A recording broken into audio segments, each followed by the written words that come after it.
WPI data, which we are expecting sometime soon. And in fact, it's coming at around 1.26% versus our poll of around 1%. So it is higher than what the street was anticipating. And this is versus 0.5% on a month-on-month basis. Remember that, interestingly, the CRB commodity index was quite muted in the previous month. It was up only around 0.4% on a month-on-month basis, although metal prices did rise over the month. We'll get to more details on that. The food inflation ticked up for CPI and was a bit of a concern there, and that has been a bit sticky for the WPI data as well. Fuel and power, as you can see, has gone from deflation in the previous month to an inflation this month of around 1.4%. So these are a couple of details. We'll get Aditi Nayar soon enough. But Mangalam, any more details on the WPI? Well, a couple of details that we have so far. Fuel and power, of course, has moved from deflation territory into inflation territory 1.4. I think the primary articles have also increased from around 4.5 to about 5.01. Importantly, we're seeing a move on food inflation as well, which is coming closer to 5%, which is slightly higher than what we saw in the previous month. But does the market get concerned about WPI right now? Seems like not, because we're seeing a section of stocks do well, and from yesterday's low, we've seen a recovery of nearly 350 points on the Nifty. And the kind of stocks that are doing well belong to the Adani group. So we have Adani End, which is the top Nifty gainer with a gain of about 5%. Adani Ports about 2.5% higher as well. And any other Adani group stocks that you see, any stock which is prefixed with the Adani name has seen a bit of an up move. So is it something that the street is sussing with regards to a bet on the outcome of the general election in the middle of all the four phases, or something is is a parameter that we'll keep an eye out on in particular?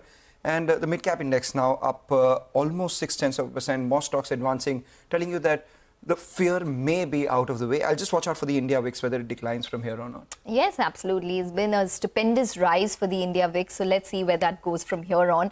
But nonetheless, we have Aditi Nayar, who's the chief economist at ICRA, joining in for her take on the WPI data. Aditi, hi, welcome to the show. 13-month high for the WPI, which is coming at 1.3% for the month of April. Tell us more. What is your reading on it? Hi, Ekta. Certainly, it's come in higher than what we've seen in a long time, but we were actually expecting the print to be even higher at around 1.7%. And a couple of factors, typically with the WPI, sometimes we find that commodity prices, which move very fast in tandem with what's happening globally, tend to get revised after a month in terms of their inclusion in the WPI. So that could be part of the reason, because now many commodity prices have moved higher than where they were, in the year ago month, and that's going to lead to many of the subsectors moving from a deflation into a YOY inflation, and that's a process we expect will continue over the course of the next few months. So slightly lower than expected, but yes, much higher than the prints we've been used to in the last year or so.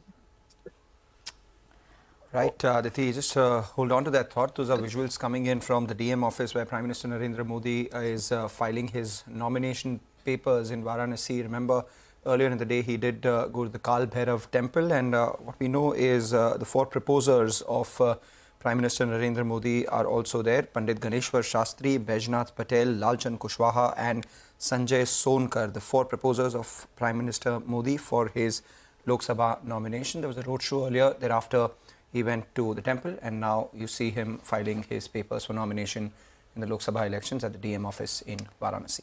Okay, well, those are the visuals coming in, and we'll keep getting you those visuals as the Prime Minister does file his nomination papers. But Aditi, just wanted your thoughts in terms of the food inflation, because that was a bit of a concern in the CPI data, and that's inched up in WPI as well. How are you reading the trajectory of food inflation now? See, food inflation is going to be quite interesting this year. It's not going to give us a very clear or a linear kind of trajectory in the next few months. So right now, what we've got is the heat wave and the fact that reservoir levels are quite low. We're coming off, a bad monsoon last year. So some of these factors are still at play.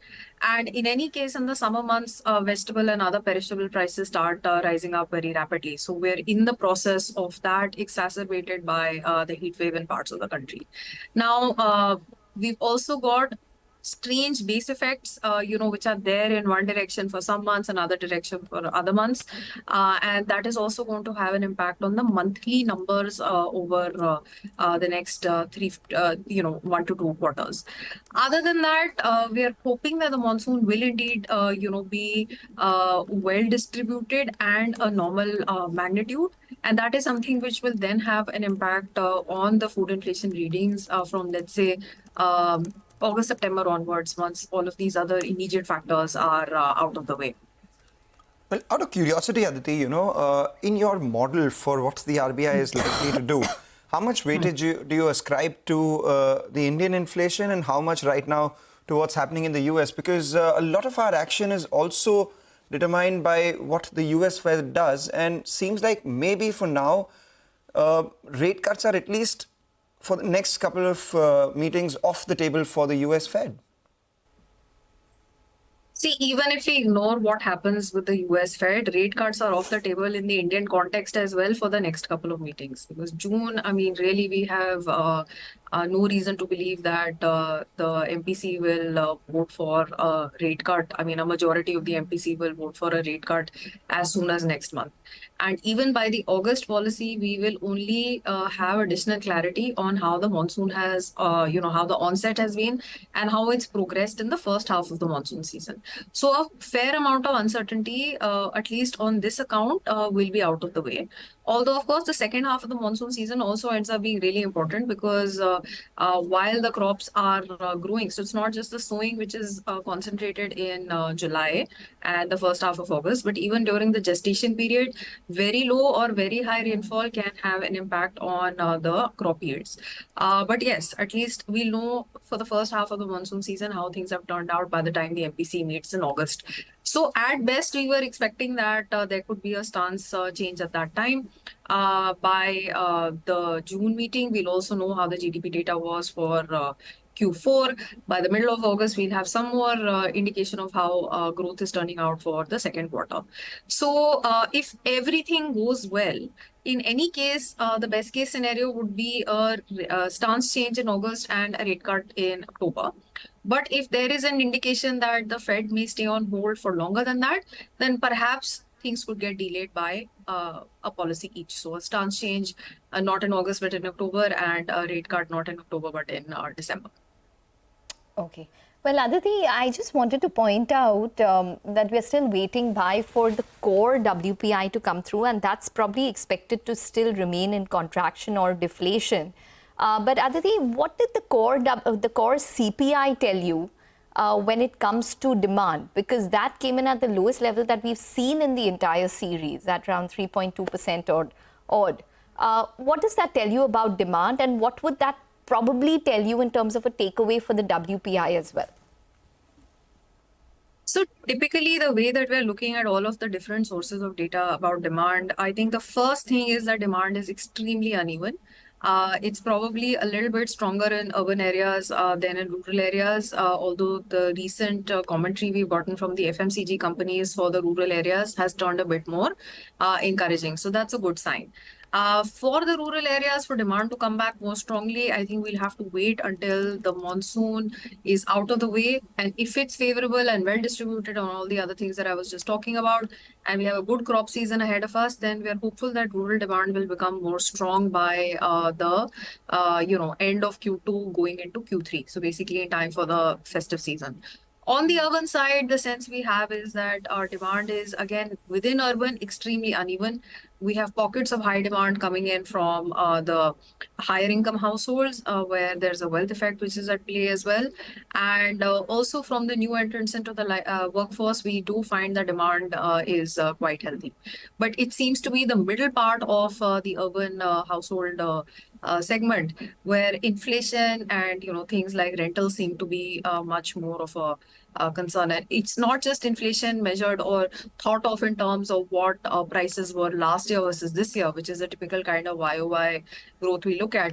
But even for bigger ticket items, which you replace once in 6 or 8 years, like a automobile, for example, the catch up of prices over a much longer period of time only really kind of affects you in your decisions when you go back to replace the item that you already have. So this would be true for other consumer durables as well. So it's not just the factor of a 1 year inflation that is at play, but the catch up since the last time that you replaced a big ticket item, that can also have an impact on inflationary expectations and on decisions for what to do with disposable income. Okay, all right. So Aditi, quickly, June 5th to 7th is the next RBI meeting. You're expecting rates to be unchanged, but in terms of the stance as well as the commentary, what would your opinion be? No change in rates, no change in stance, and commentary to still be cautious, maybe slightly little more hopeful if the onset of the monsoon has been positive, and if the GDP data has been in line with expectations. And I think these are the two factors that will really kind of determine the tone of the next policy meeting. Right, Aditi. Thank you so much for joining in and giving us your view on the WPI, but more so on the macroeconomic data of the country right now and what the RBI would do over the next couple of meetings. Always a pleasure speaking with you. With that, we'll take a break with